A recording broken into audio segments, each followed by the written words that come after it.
ಪ್ರಿಯ ನಿರೀಕ್ಷಕರೇ, ನಮಸ್ಕಾರ. ಜ್ಞಾನ ಭಾರತಿ ಡಿಜಿಟಲ್ ಮಾಧ್ಯಮಕ್ಕೆ ತಮ್ಮೆಲ್ಲರಿಗೂ ಆತ್ಮೀಯವಾದ ಸ್ವಾಗತ. ವೀಕ್ಷಕರೇ, ಇದು ಕಲಿಯುಗ. ಇಲ್ಲಿ ಎಲ್ಲವೂ ಫಾಸ್ಟ್ ಆಗಿರಬೇಕು.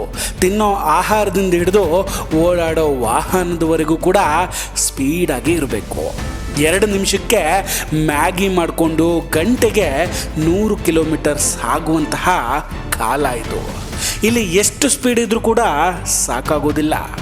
ಬಸ್ಸು, ಕಾರು, ಟ್ರೈನು, ವಿಮಾನ ಇದ್ಯಾವುದು ಸಾಲದು ಅಂತ ಬುಲೆಟ್ ಟ್ರೈನ್ ಕಂಡು ಹಿಡ್ಕೊಂಡ್ವಿ. ಗಂಟೆಗೆ 300 ಕಿಲೋಮೀಟರ್ಸ್ ಆಗಿದ್ರೂ ಸ್ಪೀಡ್ ಮಾತ್ರ ಸಾಕಾಗಲಿಲ್ಲ. ಮತ್ತೆ ಸಂಶೋಧನೆಗಳಾಯಿತು. ರೀಸೆಂಟಾಗಿ ಗಂಟೆಗೆ 1200 ಕಿಲೋಮೀಟರ್ ವೇಗವಾಗಿ ಓಡುವಂತಹ ಹೈಪರ್ ಲೂಪನ್ನು ಕೂಡ ಕಂಡು ಹಿಡಿದ್ರು. ಇಷ್ಟೆಲ್ಲದರ ನಂತರ ಆಟೋಮೊಬೈಲ್ ಕ್ಷೇತ್ರದಲ್ಲಿ ಇನ್ನೊಂದು ದೊಡ್ಡ ಡೆವಲಪ್ಮೆಂಟ್ ಕೂಡ ಆಗಿದೆ. ನೀವು ಕೇವಲ 5 ನಿಮಿಷ ಚಾರ್ಜಿಂಗ್ ಮಾಡಿದ್ರೆ ಸಾಕು 400 ಕಿಲೋಮೀಟರ್ ದೂರವನ್ನು ಪ್ರಯಾಣಿಸಬಹುದು. ವೀಕ್ಷಕರೇ, ಇತ್ತೀಚೆಗೆ ಇಡೀ ಜಗತ್ತು ಎಲೆಕ್ಟ್ರಿಕ್ ವಾಹನದ ಕಡೆ ಹೆಚ್ಚಾಗಿ ಗಮನವನ್ನು ಹರಿಸ್ತಾ ಇದೆ. ಪೆಟ್ರೋಲ್ ಇಂಪೋರ್ಟ್ ಮಾಡೋದನ್ನು ತಡೆಯೋದಕ್ಕೆ ಹಾಗೂ ಪರಿಸರ ಮಾಲಿನ್ಯವನ್ನು ಕಂಟ್ರೋಲ್ ಮಾಡೋದಕ್ಕೆ ಈ ಎಲೆಕ್ಟ್ರಿಕ್ ವಾಹನ ದಿ ಬೆಸ್ಟ್ ಅಂತಲೇ ಹೇಳಬಹುದು. ಆಲ್ರೆಡಿ ನಮ್ಮಲ್ಲಿ ಎಲೆಕ್ಟ್ರಿಕ್ ಬೈಕ್ಗಳು ಕೂಡ ಸಾಕಷ್ಟು ಬಂದಿದೆ, ಕಾರು ಕೂಡ ಬರ್ತಾ ಇದೆ. ಆದರೆ ಇದರಲ್ಲಿ ಒಂದು ಸಮಸ್ಯೆ ಇದೆ. ಈ ಎಲೆಕ್ಟ್ರಿಕ್ ಕಾರ್ಗಳನ್ನು ನಂಬಿಕೊಂಡು ಜಾಸ್ತಿ ದೂರ ಪ್ರಯಾಣ ಮಾಡೋದಕ್ಕೆ ಸಾಧ್ಯ ಇಲ್ಲ. ಇದೊಂದು ಸಮಸ್ಯೆ ಎಲೆಕ್ಟ್ರಿಕ್ ವಾಹನವನ್ನು ಖರೀದಿಸೋದಕ್ಕೆ ಅಡ್ಡ ಬರ್ತಾನೇ ಇದೆ. ಆದರೆ ಈಗ ಅದಕ್ಕೂ ಒಂದು ಪರಿಹಾರ ಅನ್ನೋದು ಸಿಕ್ಕಿದೆ. ಕೇವಲ 5 ನಿಮಿಷ ಚಾರ್ಜ್ ಹಾಕಿದರೆ ಸಾಕು 400 ಕಿಲೋಮೀಟರ್ ಪ್ರಯಾಣವನ್ನು ಮಾಡಬಹುದು. ಇತ್ತೀಚೆಗೆ ಚೈನೀಸ್ ಆಟೋಮೊಬೈಲ್ ತಯಾರಕರಾದ BYD ಕಂಪನಿಯಿಂದ ಒಂದು ದೊಡ್ಡ ಹೇಳಿಕೆ ಬಂದಿದೆ. ಈ ಹೇಳಿಕೆಯಿಂದ ಎಲೆಕ್ಟ್ರಿಕ್ ಆಟೋಮೊಬೈಲ್ ಕ್ಷೇತ್ರದಲ್ಲಿ ಒಂದು ದೊಡ್ಡ ಬದಲಾವಣೆ ಆಗುವಂತಹ ಸಾಧ್ಯತೆ ಇದೆ. ಆ ಸುದ್ದಿ ಏನಂದರೆ, ಕೇವಲ 5 ನಿಮಿಷದ ಚಾರ್ಜಿಂದ 400 ಕಿಲೋಮೀಟರ್ ಅಥವಾ 250 ಮೈಲ್ಸ್ ವಾಹನ ಚಲಿಸಬಹುದು. BYD ಕಂಪನಿ ಬಗ್ಗೆ ಬಹಳ ಸಮಯದಿಂದ ಭಾರತದಲ್ಲಷ್ಟೇ ಅಲ್ಲ, ಇಡೀ ಪ್ರಪಂಚದ ತುಂಬ ಚರ್ಚೆಗಳು ನಡೀತಾ ಇದೆ. ಹಾಗೂ ಭಾರತಕ್ಕೆ ಕೂಡ ಪ್ರವೇಶಿಸೋದಕ್ಕೆ BYD ಪ್ರಯತ್ನವನ್ನು ಮಾಡ್ತಿದೆ. ಆದರೆ ಇದುವರೆಗೆ ಅದರ ಬಗ್ಗೆ ಅಷ್ಟು ಮಾಹಿತಿ ಸಿಕ್ಕಿಲ್ಲ. ಆದರೆ ಈಗ ಅದನ್ನು ತಿಳಿದುಕೊಂಡ್ರೆ ಒಳ್ಳೆಯದು. ಯಾಕಂದರೆ ಇದೇ BYD ಕಂಪನಿ ಎಲೆಕ್ಟ್ರಿಕ್ ಆಟೋಮೊಬೈಲ್ ಕ್ಷೇತ್ರದಲ್ಲಿ ಪ್ರಪಂಚದ ಅತಿ ದೊಡ್ಡ ಸಮಸ್ಯೆಯನ್ನು ಪರಿಹರಿಸೋದಕ್ಕೆ ಮುಂದಾಗ್ತಾ ಇದೆ. ಎಲೆಕ್ಟ್ರಿಕ್ ವಾಹನದ ಸಮಸ್ಯೆ ಏನಂದರೆ ಚಾರ್ಜಿಂಗು. ಎಷ್ಟೊತ್ತು ಅಂತ ಹೋದಲ್ಲಿ ಬಂದಲ್ಲಿ ಚಾರ್ಜ್ ಹಾಕೊಂಡು ಕೂರೋದಕ್ಕಾಗುತ್ತೆ. ಅದು ಕೂಡ ಗಂಟೆಗಟ್ಟಲೆ ಚಾರ್ಜಿಂಗ್ ಹಾಕಿದ್ರೆ ಟೈಮ್ ವೇಸ್ಟ್ ಆಗಿಬಿಡುತ್ತೆ. ಇದಕ್ಕೆ ಒಂದು ಪರಿಹಾರ ಬೇಕಿತ್ತು. ಆ ಮೊಬೈಲ್ ಫೋನ್ಗಳಲ್ಲಿ ಫಾಸ್ಟ್ ಚಾರ್ಜಿಂಗ್ ಆಪ್ಷನ್ ಇದೆಯಲ್ಲ, ಹಾಗೆ. ಆದರೂ ಮೊಬೈಲ್ ವಿಷಯದಲ್ಲಿ ಎಷ್ಟೇ ಫಾಸ್ಟ್ ಚಾರ್ಜಿಂಗ್ ತಂತ್ರಜ್ಞಾನವನ್ನು ತಂದಿದ್ರೂ ಕೂಡ ಒಮ್ಮೆ ಫುಲ್ ಚಾರ್ಜ್ ಆಗೋದಕ್ಕೆ 15 ನಿಮಿಷ ಅಂತೂ ಬೇಕೇ ಬೇಕು. ಆದರೆ ಇಲ್ಲಿ ಚೀನಾದ ಒಂದು ಎಲೆಕ್ಟ್ರಿಕಲ್ ಆಟೋಮೊಬೈಲ್ ಕಂಪನಿ ಆದಂತಹ BYD ಬಿಲ್ಡ್ ಯುವರ್ ಡ್ರೀಮ್ಸ್ ಅನ್ನೋ ಕಂಪನಿ ಮೊಬೈಲ್ ಫೋನ್ಗಿಂತ ವೇಗವಾಗಿ ಚಾರ್ಜ್ ಆಗುವಂತಹ ಎಲೆಕ್ಟ್ರಿಕ್ ವಾಹನವನ್ನು ಕಂಡುಹಿಡ್ತಿದೆ. ಇದು ಒಮ್ಮೆ ಚಾರ್ಜ್ ಆದರೆ 400 ಕಿಲೋಮೀಟರ್ ಪ್ರಯಾಣವನ್ನು ಮಾಡುತ್ತೆ. ಹಂಗೆ ನೋಡಿದ್ರೆ ಒಂದು SUV ಕಾರಿಗೆ ಫುಲ್ ಟ್ಯಾಂಕ್ ಪೆಟ್ರೋಲ್ ತುಂಬೋದಕ್ಕೇ ಹೆಚ್ಚು ಕಡಿಮೆ 5 ನಿಮಿಷ ಬೇಕಾಗುತ್ತೆ. ಆದರೆ ಈ ಎಲೆಕ್ಟ್ರಿಕ್ ವಾಹನದಲ್ಲಿ 5 ನಿಮಿಷಕ್ಕೆ ಬ್ಯಾಟ್ರಿನ ಫುಲ್ ಆಗಿಬಿಡುತ್ತೆ.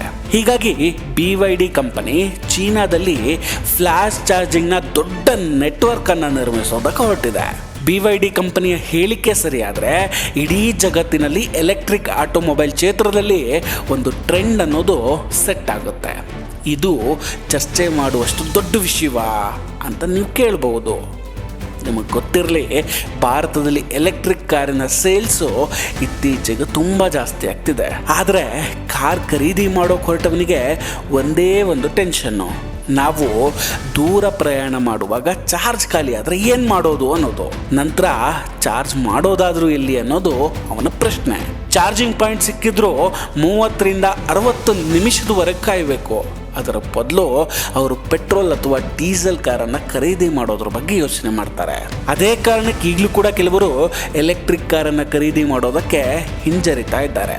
ಆದರೆ Chinese auto makers fast charging ತಂತ್ರಜ್ಞಾನದ ಬಗ್ಗೆ ಹೋಗ್ತಾ ಇದ್ದಾರೆ. ಯಾಕಂದರೆ ಹೈಪರ್ ಕಾಂಪಿಟೇಟಿವ್ ಮಾರ್ಕೆಟ್ನಲ್ಲಿ ಯಾರು ಎಷ್ಟು ಬೇಗ ಚಾರ್ಜ್ ಮಾಡ್ತಾರೋ ಅದರ ಮೇಲೆ ರೇಸ್ ನಡೆಯುತ್ತೆ. ಇದರಿಂದ BYD ಕಂಪನಿಯ ಹೇಳಿಕೆ ತುಂಬ ಇಂಪಾರ್ಟೆಂಟ್ ಆಗಲಿದೆ. ಇದರ ಜೊತೆಗೆ ಇನ್ನೊಂದು ಫೇಮಸ್ ಎಲೆಕ್ಟ್ರಿಕ್ ವಾಹನದ ಕಂಪನಿಯಾದಂತಹ ಟೆಸ್ಲಾ ಕೂಡ ಅಲ್ಟ್ರಾ ಫಾಸ್ಟ್ ಚಾರ್ಜಿಂಗ್ ಒದಗಿಸಿಕೊಡ್ತಾ ಇದೆ. ಆದರೆ BYD ಕಂಪನಿಗೆ ಟಕ್ಕರ್ ಕೊಡೋದಕ್ಕೆ ಟೆಸ್ಲಾದ ಕೈಯಲ್ಲಿ ಕೂಡ ಹಾಕ್ತಾ ಇಲ್ಲ. BYD ಹಾಗೂ ಟೆಸ್ಲಾ ಈ ಎರಡೂ ಕಂಪನಿಯ ನಡುವಿನ ಡಿಫ್ರೆನ್ಸ್ ಹೇಳಬೇಕಂದ್ರೆ BYD ತನ್ನ ಕಾರು ತಯಾರು ಮಾಡುವಂತಹ ಪ್ಲ್ಯಾಟ್ಫಾರ್ಮ್ನ ಹೆಸರು ಸೂಪರ್ ಇ ಪ್ಲ್ಯಾಟ್ಫಾರ್ಮ್. ಈ ಪ್ಲ್ಯಾಟ್ಫಾರ್ಮ್ನಿಂದ 1000 ಕಿಲೋವ್ಯಾಟ್ಗಳ ಗರಿಷ್ಠ ಚಾರ್ಜಿಂಗ್ ಸಾಮರ್ಥ್ಯವನ್ನು ಹೊಂದಿದೆ. ಇದನ್ನು ಬಳಸುವ ಕಾರುಗಳು 5 ನಿಮಿಷದ ಚಾರ್ಜ್ನಲ್ಲಿ 400 ಕಿಲೋಮೀಟರ್ ಪ್ರಯಾಣಿಸೋದಕ್ಕೆ ಸಹಾಯ ಮಾಡುತ್ತೆ. ಇದಕ್ಕಾಗಿ BYD 10C ಚಾರ್ಜಿಂಗ್ ಗುಣಕದ ಬ್ಯಾಟ್ರಿಗಳು ಸೇರಿದಂತೆ ತಂತ್ರಜ್ಞಾನಗಳ ಪ್ಯಾಕೇಜನ್ನು ಅಭಿವೃದ್ಧಿ ಮಾಡಿದೆ. ಸಿಂಪಲ್ ಆಗಿ ಹೇಳಬೇಕು ಅಂದರೆ ಬ್ಯಾಟ್ರಿ ಎಷ್ಟು ಸಾಮರ್ಥ್ಯ ಇದೆಯೋ ಅದರ 10 ಪಟ್ಟು ಹೆಚ್ಚು ಚಾರ್ಜ್ ಆಗುವಂತಹ ಸಾಮರ್ಥ್ಯವನ್ನು ಹೊಂದಿದೆ. ಇದಲ್ಲದೆ BYD ಕಡೆಯಿಂದ ಬಹಳಷ್ಟು ಅಭಿವೃದ್ಧಿಯನ್ನು ಕೂಡ ಮಾಡಿದೆ. ಮೊದಲನೇದಾಗಿ ಸಿಲಿಕಾನ್ ಕಾರ್ಬೈಡ್ ಪವರ್ ಚಿಪ್ಸು. ಈ ಚಿಪ್ಪು ಟ್ರೆಡಿಷನಲ್ ಸಿಲಿಕಾನ್ ಚಿಪ್ಗಳಿಗಿಂತ ಹೆಚ್ಚು ಪರಿಣಾಮಕಾರಿಯಾಗಿದೆ. ಯಾಕೆ ಇಷ್ಟು ಪರಿಣಾಮಕಾರಿ ಚಿಪ್ಗಳು ಬೇಕು ಅಂದರೆ ಬ್ಯಾಟ್ರಿಯನ್ನು ಚಾರ್ಜ್ ಮಾಡೋಕ್ಕೆ ಹೆಚ್ಚು ಪವರನ್ನು ಕೊಡಲಾಗುತ್ತೆ. ಅದನ್ನು ಹ್ಯಾಂಡಲ್ ಮಾಡೋದಕ್ಕೆ ಈ ಚಿಪ್ಪನ್ನು ಬಳಸಲಾಗುತ್ತೆ. ಈ ಚಿಪ್ಪು 1500 ವೋಲ್ಟ್ಗಳವರೆಗೆ ವೇಗವಾಗಿ ಮತ್ತು ಹೆಚ್ಚು ಪರಿಣಾಮಕಾರಿಯಾಗಿ ಕರೆಂಟ್ ಪಾಸ್ ಮಾಡೋದಕ್ಕೆ ಸಹಾಯ ಮಾಡುತ್ತೆ.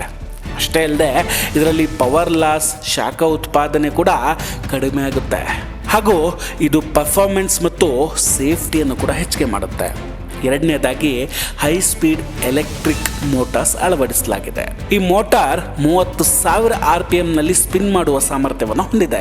ಈ ಎಲ್ಲ ಪ್ಯಾಕೇಜನ್ನು BYD ತಮ್ಮ ವಾಹನದಲ್ಲಿ ಫಾಸ್ಟ್ ಚಾರ್ಜಿಂಗ್ ಅಳವಡಿಸೋದಕ್ಕೆ ವ್ಯವಸ್ಥೆಯನ್ನು ಮಾಡಿಕೊಂಡಿದೆ. ಹಾಗೆ ಟೆಸ್ಲಾದ ಬಗ್ಗೆ ಹೇಳಬೇಕಂದ್ರೆ ಟೆಸ್ಲಾ ಮುಖ್ಯವಾಗಿ 400 ವೋಲ್ಟ್ನ ಚಾರ್ಜಿಂಗ್ ಸಿಸ್ಟಮ್ ಇದೆ. ಟೆಸ್ಲಾ ಕಾರು ಮ್ಯಾಕ್ಸಿಮಮ್ 250 ಕಿಲೋವ್ಯಾಟ್ವರೆಗೆ ಚಾರ್ಜ್ ಮಾಡಬಹುದು. ಅಮೆರಿಕದಲ್ಲಿ ಸೈಬರ್ ಟ್ರಕ್ಗೆ 800 ವ್ಯಾಟ್ ಆರ್ಕಿಟೆಕ್ಚರ್ನಲ್ಲಿ ನಿರ್ಮಿಸಲಾಗಿದೆ. ಆದರೆ ಅದರ ಮ್ಯಾಕ್ಸಿಮಮ್ ಚಾರ್ಜಿಂಗ್ ಲಿಮಿಟು 350 ಕಿಲೋವ್ಯಾಟ್ ಆಗಿದೆ. ಬೇರೆ ಎಲ್ಲ ಎಲೆಕ್ಟ್ರಿಕ್ ವಾಹನಕ್ಕೆ ಹೋಲಿಸಿದ್ರೆ BYD ಬಹಳ ವೇಗದಲ್ಲಿ ಮುಂದೆ ಸಾಗ್ತಾ ಇದೆ. ಪ್ರಪಂಚದ ವಿವಿಧ ಎಲೆಕ್ಟ್ರಿಕ್ ಕಾರ್ಗಳಾದ ಮಹೇಂದ್ರ, ಟಾಟಾ ಇವುಗಳ ಫುಲ್ ಚಾರ್ಜಿಂಗ್ ಟೈಮು 30 ರಿಂದ 60 ನಿಮಿಷದವರೆಗಿದೆ. ಹಾಗೆ ಟೆಸ್ಲಾದ ಬಗ್ಗೆ ಹೇಳಬೇಕಂದ್ರೆ 20 ರಿಂದ 30 ನಿಮಿಷಕ್ಕೆ ಫುಲ್ ಚಾರ್ಜ್ ಮಾಡಬಹುದು. ಆದರೆ BYD ಕಂಪನಿ ವಾಹನದಲ್ಲಿ ಕೇವಲ 5 ನಿಮಿಷದಲ್ಲಿ ಬ್ಯಾಟ್ರಿ ಫುಲ್ ಚಾರ್ಜ್ ಆಗುತ್ತೆ. ಈಗ ದೊಡ್ಡ ಪ್ರಶ್ನೆ ಏನಂದರೆ BYD ತನ್ನ ಯಾವ ವಾಹನದಲ್ಲಿ ಈ ಫ್ಲ್ಯಾಶ್ ಚಾರ್ಜಿಂಗನ್ನು ತರ್ತಿದೆ ಅನ್ನೋದು. BYD ಸದ್ಯದಲ್ಲಿ 2 ಮಾಡೆಲನ್ನು ಲಾಂಚ್ ಮಾಡ್ತಾ ಇದೆ. ಮೊದಲನೇದು ಸೆಡಾನ್ ಹಾಗೂ ಎರಡನೇದು SUV. ಹೆಚ್ಚಿನ ಪಕ್ಷ ಏಪ್ರಿಲ್ನಲ್ಲಿ ಲಾಂಚ್ ಮಾಡುವ ಸಾಧ್ಯತೆ ಇದೆ. ಆದರೆ ಫಾಸ್ಟ್ ಚಾರ್ಜಿಂಗ್ ವಾಹನದಲ್ಲಿ ಡೆವಲಪ್ಮೆಂಟ್ ಮಾಡೋದಷ್ಟೇ ಅಲ್ಲ, ಚಾರ್ಜ್ ಖಾಲಿ ಆದಾಗ ಚಾರ್ಜ್ ಮಾಡುವಂತಹ ಸಾಧನ ಮತ್ತು ಆ ಚಾರ್ಜಿಂಗ್ ಸ್ಟೇಷನ್ ಇದೆಯಾ ಅನ್ನೋದು ತುಂಬ ಇಂಪಾರ್ಟೆಂಟ್ ಆಗುತ್ತೆ. ಇದನ್ನೆಲ್ಲ ಗಮನದಲ್ಲಿಟ್ಕೊಂಡು BYD ಚೀನಾದಲ್ಲಿ ಫಾಸ್ಟ್ ಚಾರ್ಜಿಂಗ್ನ ಒಂದು ನೆಟ್ವರ್ಕನ್ನು ಮಾಡೋದಕ್ಕೆ ನಿರ್ಧಾರ ಮಾಡಿದೆ. ಏಪ್ರಿಲ್ನಲ್ಲಿ BYD ಕಂಪನಿಯ ಸೆಡಾನ್ ಹಾಗೂ SUV ಲಾಂಚ್ ಆಗುತ್ತೆ. ಅದಾದ ನಂತರವೇ ನಿಜವಾಗಿಯೂ ಅವ್ರು ಹೇಳ್ದಂಗೆ 5 ನಿಮಿಷದಲ್ಲಿ ಕಂಪ್ಲೀಟ್ ಚಾರ್ಜ್ ಆಗುತ್ತಾ ಹಾಗೂ 400 ಕಿಲೋಮೀಟರ್ ರೇಂಜ್ ಕಂಪ್ಲೀಟ್ ಮಾಡುತ್ತಾ ಅನ್ನೋದಕ್ಕೆ ಉತ್ತರ ಸಿಗಬೇಕಷ್ಟೆ. ವೀಕ್ಷಕರೇ, ನಾವು ಕೊಟ್ಟಂತಹ ಈ ಮಾಹಿತಿಗಳು ನಿಮಗೆ ಇಷ್ಟ ಆಗಿದ್ದರೆ ದಯವಿಟ್ಟು ನಮ್ಮ ಜ್ಞಾನ ಭಾರತಿ ಚಾನಲನ್ನು ಸಬ್ಸ್ಕ್ರೈಬ್ ಮಾಡಿ, ವಿಡಿಯೋವನ್ನು ಲೈಕ್ ಮಾಡಿ ಹಾಗೂ ಶೇರ್ ಮಾಡಿ. ನಮಸ್ಕಾರ, ಟೇಕ್ ಕೇರ್ ಆ್ಯಂಡ್ ಬಾಯ್ ಬಾಯ್. ಮತ್ತೆ ಭೇಟಿಯಾಗೋಣ.